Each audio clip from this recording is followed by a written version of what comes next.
Bonsoir, nous sommes le mercredi 6 mai 2020, c'est votre rendez-vous quotidien, l'info soirée, on y va pour le sommaire.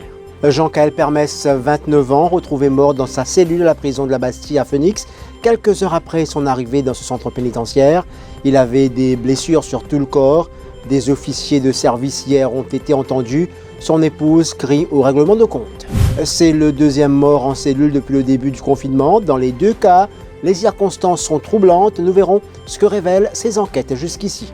Bye bye Eddie Balanci et fauteuil suprême pour Ashraf Konaï.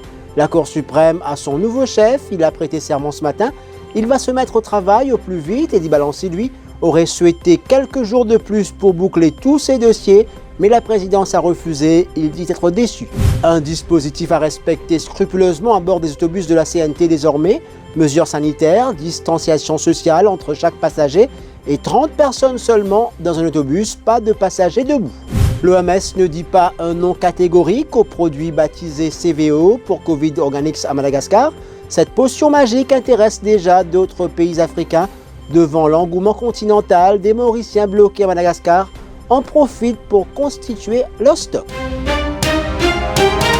Un nouveau décès en milieu carcéral, le deuxième depuis le début du confinement. Un jeune homme de 29 ans, Kaël Permès, il avait endommagé un véhicule de police lors d'une opération policière. Arrêté et détenu à la New Wing le 23 mars dernier. Il devait être transféré par la suite à la prison de Beaubassin. Et hier, il a été transféré à la prison de la Bastille. Cet habitant de résidence à Sainte-Claire-Goodlands a été retrouvé mort dans sa cellule à la prison de la Bastille. Quelques heures même après son arrivée, il est décédé suite d'une hémorragie causée par de multiples blessures. C'est ce que révèle l'autopsie pratiquée par le chef médico-légal Dr Sudesh Kumar Gangadine aujourd'hui. La thèse de foul play est donc confirmée. La victime a été tabassée selon les premières indications. Il portait des ecchymoses sur le corps. Ses proches envisagent de porter l'affaire en justice car il y a un an, dans un message Facebook, Kaël Permès avait évoqué des tentatives de le tuer venant du personnel de la prison. Son épouse, Chania Permès, évoque même un différend avec un haut gradé. Hier, vers 10h34, j'ai eu le téléphone qui mon mari transfère à la Bastille. J'ai dit, ah bon? J'ai dit, madame, malheureusement, Michel est décédé. J'ai dit, pardon? J'ai dit, moi, Michel est mort. Je commence à crier, je pleurer, je prends le téléphone, je donne mon belle-sœur. Quand je donne mon belle-sœur me demande qui est arrivé, j'ai dit comme ça que son frère est mort. Quand mon belle-sœur dit qu'il a gagné, je dis au commencement, je dis mon belle-sœur comme ça qu'il met pendu. Mais le docteur, au commencement, quand il est venu, il est bien causé moi. Il finit, j'ai dit, madame, je dis qui on trouve, parce que mon papa connaît qui n'arrive, mon Michel. Je dis, madame, ou Michel est mort blessé, le système qui me connaît à travers l'autopsie qui me connaît qui chose. Quand on rentre même, on tourne à beaucoup mort blessé, mon Michel. L'une blessée de ce cou, l'une blessée de ce la main, sur la bouche du sang en coupé coulé, l'une serre sur les dents, sur la lèvre, sur la cassée au lit. Le soleil de derrière, une blessée. Sur les pieds, ce talon les pieds, comment dire, il brille, il fait une plaque noire comme ça. Non, personne ne peut faire ma connaître. Ce que là, moi pas connaître qui fait un transfert. L'un des gens fait des mois à la Bastille. L'un des gens fait rapport contre la Bastille, garde la Bastille. J'ai un problème au lit. J'ai dit comme ça quand je suis au lit, moi je suis ensemble au lit. J'ai dit comme ça, toi, tu as bien fait dominer avec moi de ce soir. Get moi là aujourd'hui ensemble avec ma femme et mes enfants. Garde, j'ai dit comme ça, permets, pas être à toi pour revenir toi. Dernière fois, je suis avec mon bichette vendredi. Vendredi, il sonne moi, mais j'ai dit qu'il manière qu'elle, il dit moi correct, toujours faire la prière. Pense-toi avec mes enfants, mais moi, je lit. Cause avec avocat, beaucoup de monde peut sortir. J'ai dit comme ça, je plais mon ami pour causer dans la cour avec le magistrat. Tu connais qui m'a dit mon mochon. Dernière affaire qui dit moi, dernier mot qui permet de moi, allez, bye bye, je t'aime, je compte toi, faut me pense toi, faut, à soi, me pense toi. Et après, je pousse toi. Je dis, permets, fini là. Il dit ça, allez, je t'aime, c'est tout. Je vous le disais, c'est le deuxième décès en cellule policière, deuxième cas de foul play. Dans le premier cas, il s'agissait de Michael Louise, 41 ans, détenu à la prison de Beaubassin pour une affaire de vol. Il avait été retrouvé mort dans sa cellule le premier jour même du confinement. Il portait des traces de blessures. Ce prisonnier était en isolement car il avait des ennemis dans le milieu carcéral, selon nos propres sources. Au moment de la mutinerie, Michael Lewis a été libéré de sa cellule par un détenu qui avait participé à la mutinerie. C'est à ce moment-là qu'il a été agressé. Cette fois, c'est Kaël Permes qui est retrouvé mort. 2 enquêtes parallèles menées et dans les 2 cas, les circonstances sont troublantes. Ravish Possenou chez Adjedou. Kaël Permes a été transféré de la prison de Bobassin à celle de Phoenix hier. Et quelques heures plus tard, soit vers 19h, des gardes choum ont retrouvé son corps inerte dans sa cellule. Les premiers examens de la police sur les lieux ont confirmé que la victime portait des ecchymoses sur le corps. Et le sol et le matelas de sa cellule étaient trempés. La victime a été tabassée. L'enquête est désormais entre les mains des enquêteurs de la Major Crime Investigation Team. Le véhicule utilisé pour le transfert du détenu a été placé sous scellé au poste de police de Vacoa. À cet après-midi, plusieurs gardiens de prison qui étaient de service hier soir ont été interrogés par les enquêteurs. Le commissaire des prisons, Vino Dapadou, affirme que la prison collabore pleinement avec la police et des images CCTV ont déjà été remises aux enquêteurs, à savoir que la famille du détenu décédé, Kaël Permes, a retenu les services de l'avocat Ashley Monique. Une page est tournée à la Cour suprême. Ashraf Konaï est le nouveau chef-juge. Il a prêté serment ce matin à la State House devant le président de la République, Pradeep Rupan. Il succède à Edi Balanci qui a atteint l'âge de la retraite ce mercredi, soit 67 ans. En mai 2001, Ashraf Konaï a été nommé juge et puis senior punit judge en mars 2019 à la Cour suprême. Le chef-juge est également membre du Comité des droits économiques, sociaux et culturels des Nations Unies depuis 2018 et ce jusqu'à 2022. Ashraf Konaï affirme qu'il se mettra au travail immédiatement. Âgé de 65 ans, il assumera ses fonctions jusqu'à novembre 2021. I, Ashraf Ali Konaï, solemnly affirm that I will well and truly serve Mauritius and the Constitution in the office of Chief Justice of the Supreme Court, and I will do right to all manner of people after the laws and usages of Mauritius, without fear or favor, affection or ill will. Je suis très honoré, mais comme vous le savez, en ce moment difficile, il y a beaucoup de défis à relever. Mais notre force, heureusement, c'est notre équipe.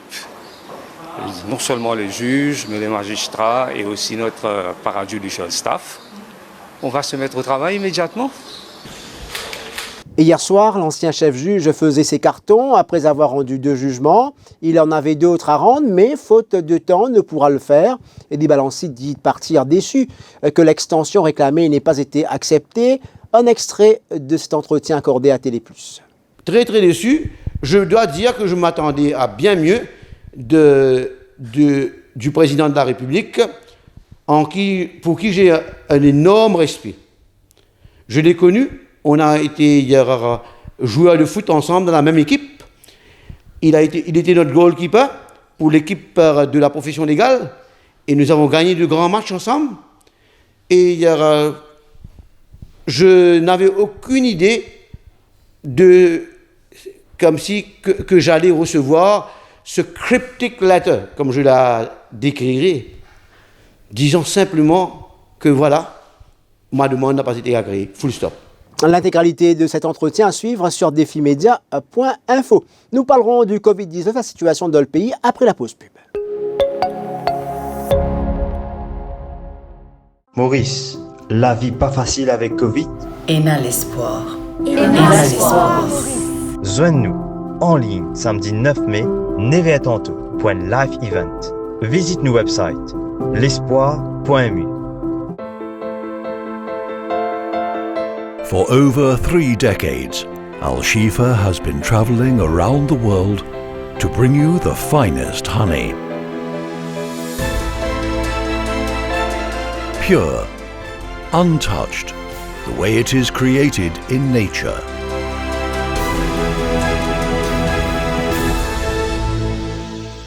Al Shifa, made in nature.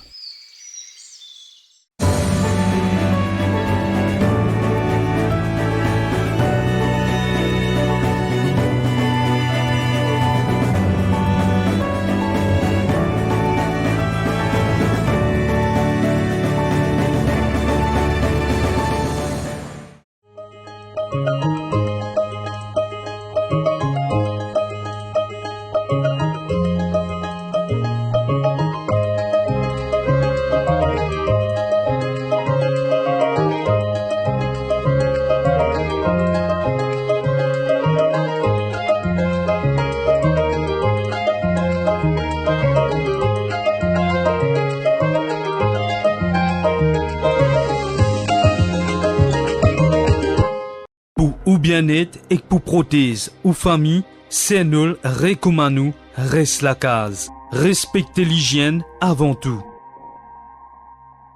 À nous combattre Covid-19. C'est nous et que ce savoir-faire local depuis 50 ans pour continuer travail pour l'hygiène et pour bien-être nos pays. Ensemble, à nous protéger nous l'île Maurice. Reste la case.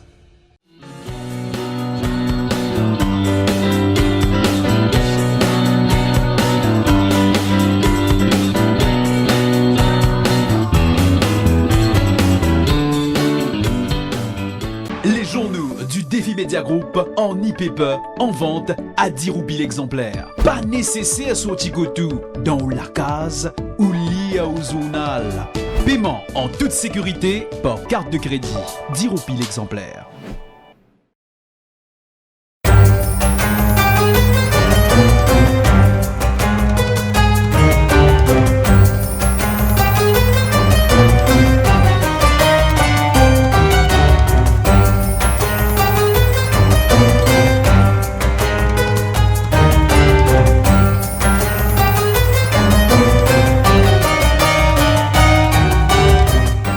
Pride Group of Companies, spécialiste en construction, rénovation et fabrication de l'acier hydroponique. Pride Group of Companies offre un service de plomberie, faux plafond, carrelage, électrique et tous travaux en métal. Elle est aussi importateur et distributeur de tuyaux et tubes galvanisés. Pour tout renseignement, contactez Pride Group of Companies.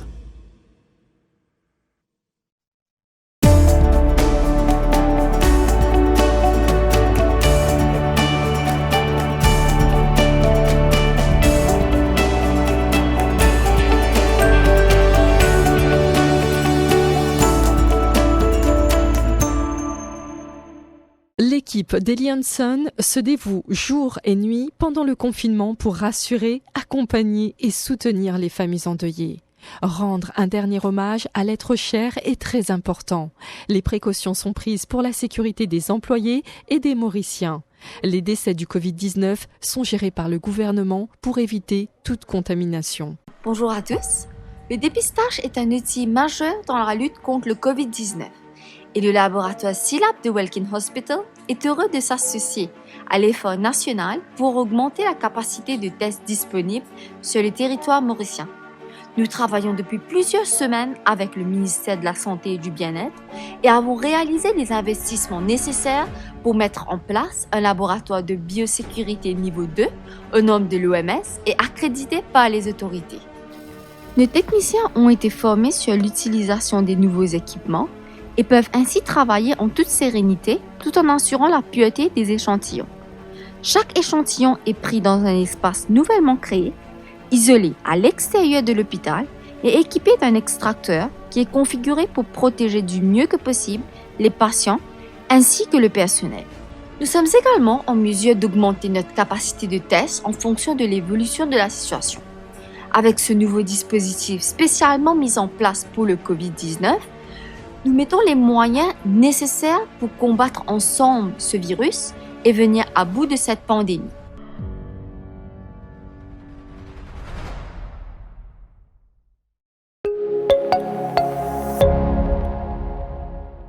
Seulement 2 cas actifs du Covid-19 à Maurice ce soir. Pas de nouveaux cas détectés par les autorités de la santé. 100 personnes en quarantaine actuellement. Le bilan s'élève toujours à 10 morts et 332 cas positifs. Entre-temps, le président de Madagascar poursuit la promotion du remède local mis au point par un centre de recherche malgache, l'Institut malgache de recherche appliquée. Le produit baptisé CVO pour Covid Organics est distribué dans toute l'île et intéresse déjà d'autres pays africains. Dans sa composition, on trouve une plante, l'Artemisia, utilisée notamment dans le traitement du paludisme. Ange Raduel a même révélé le 3 mai dernier le passage à une étape supérieure, une étude clinique sur le traitement par injection des patients. Jusqu'à présent, le remède est proposé sous forme de sirop, notamment aux écoliers. Une déclaration de l'OMS d'Afrique en date du 4 mai donne la position de l'organisme sur les remèdes issus de la médecine traditionnelle. L'OMS soutient une médecine traditionnelle reposant sur des éléments scientifiques probants. Par conséquent, comme le travail des chercheurs de l'IMRA repose sur des éléments scientifiques probants. Le Covid Organics mérite donc d'être soutenu par l'OMS. L'OMS estime ce délai à plusieurs mois en temps normal, ce qui n'est absolument pas adapté au contexte d'une flambée épidémique qui impose d'agir beaucoup plus vite. Entre-temps, des Mauriciens bloqués à Madagascar en profitent pour constituer leur stock. Un nouveau cas de dengue détecté ce matin chez nous, cette fois dans la région de Sainte-Croix. Le patient est actuellement hospitalisé, ce qui porte à 38 le nombre de cas enregistrés à Maurice depuis mi-février. On compte 17 cas actifs à ce jour. Des exercices de fumigation, entre autres, ont été menés dans la région, à savoir que la dengue est une infection virale transmise par des piqûres de moustiques. La Traffic Branch se penche actuellement sur un plan pour la reprise d'activité après le déconfinement. Il s'agit surtout de trouver la meilleure formule pour les tests de conduite. 300 aspirants conducteurs passent à chaque jour cette épreuve. Ainsi, depuis mars dernier, soit depuis le début du couvre-feu sanitaire, ce sont des milliers de tests qui ont été reportés. Les dates devront être réattribuées. 30 personnes seulement dans les autobus de la CNT, 2 personnes seulement prendront place sur les banquettes de 3 places, une seule personne occupera les sièges pour 2, pas de passagers debout. La Compagnie nationale de transport a présenté son dispositif à respecter à bord de ces autobus, les mesures sanitaires, la distanciation sociale entre chaque passager en particulier. Des autocollants placés sur les sièges serviront de guide aux passagers pour savoir où s'asseoir à bord des autobus. Pour respecter le social distancing, nous avons misé sur le visuel, explique Sunil Gopal, responsable de communication de la CNT. Vous êtes donc prévenus, 2 personnes seulement prendront place sur les banquettes de 3 places. Une seule personne occupera les sièges pour 2, pas de passagers debout. Un mot de la bourse avant de clore cette édition. Le cours de l'action SBM Holdings Limited a progressé pour la 2e séance de suite à la fermeture des marchés aujourd'hui. Le titre SBM Holdings est hissé à 4,09 roupies selon les données disponibles sur le site de la Bourse de Maurice. L'action SBM Holdings a enregistré une hausse de 34 sous lors de la séance du jour, soit 9,1% par rapport à la journée d'hier. C'est le gain le plus conséquent depuis le 8 avril dernier. Ainsi s'achève cette édition. Merci de l'avoir suivi. Excellente soirée à vous. L'info en continu sur le www.defimedia.info. Maurice, la vie pas facile avec Covid? ENA l'espoir. ENA l'espoir. Joignez-nous en ligne samedi 9 mai, 9h30 pour un live event. Visite nos websites l'espoir.mu.